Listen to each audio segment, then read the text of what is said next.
আজি পৰ্ক পোলাও বনাওঁ বলক। তাৰ কাৰণে মাংসখিনি বইল কৰি লৈ তাত দিছোঁ কাশ্মীৰী মিৰ্চ, হালধি আৰু নিমখ অকণমান। এইখিনি দি মিক্স কৰি এতিয়া ফ্ৰাই কৰি ল'ম। কেৰাহীত অকণমান তেল দি লৈছোঁ, আপোনালোকে নিদিয়াকৈও কৰিব পাৰে, যিহেতু মাংসৰ পৰা তেল ওলায়ে। মই এনেদৰে ফ্ৰাই কৰিছোঁ আৰু অকণমান ৰঙা ৰঙা হোৱালৈকে ফ্ৰাই কৰিম ভালকৈ। ইয়াত দেখিছে নহয়, কালাৰটো ইমান ধুনীয়া আহিছে।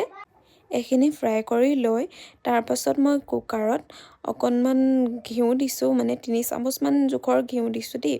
তাৰপাছত তাত দিম আমি শুকান জলকীয়া, তেজপাত, ইলাচি, লং, তাৰপাছত পাঁচফোৰণ কেইটামান দি অকণমান লৰাই লৈ তাত দিছোঁ গাজৰখিনি এনেদৰে দীঘলীয়াকৈ কাটি লৈছোঁ, যিহেতু পোলাওত তেনেকৈয়ে ভাল লাগে, সকলোৱে চাগে জানেই। তাৰপিছত পিঁয়াজ দিছোঁ, সোৱাদ অনুসৰি নিমখ, হালধি এনেকৈ দি লৈছোঁ। এইখিনি অকণমান দেৰি ভাজি তাত দিম বিলাহীখিনি দি অকণমান সিজিবলৈ দি তাত মছলাখিনি দিম। মছলা মই ইয়াত দিছোঁ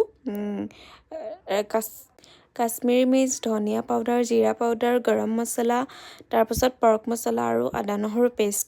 এনেকৈ দি এইখিনি অলপ দেৰি লৰাই লৈ অকণমান পানী দি ভাজি থাকিম। বিলাহী আৰু গাজৰখিনি অকণমান সিজালৈকে, আধামান আৰু 50-60% মান সিজালৈকে ভাজি থাকিম। তাৰপিছত মাংসখিনি দি অকণমান দেৰি লৰাই তাত অকণমান পানী দি এতিয়া চাউলখিনি দি দিম। চাউলখিনি দি অকণমান দেৰি লৰাই তাৰপাছত তাত প্ৰয়োজন অনুসৰি পানী দিম। পানীখিনি দিয়াৰ পাছত তাত মই দিছোঁ 1 চামুচমান ঘি।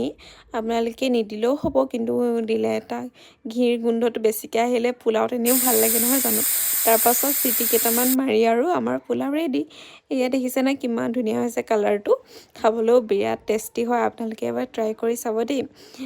কেনেকুৱা লাগিলে জনাব। আজিলৈ আহিছোঁ তেন্তে, বাই।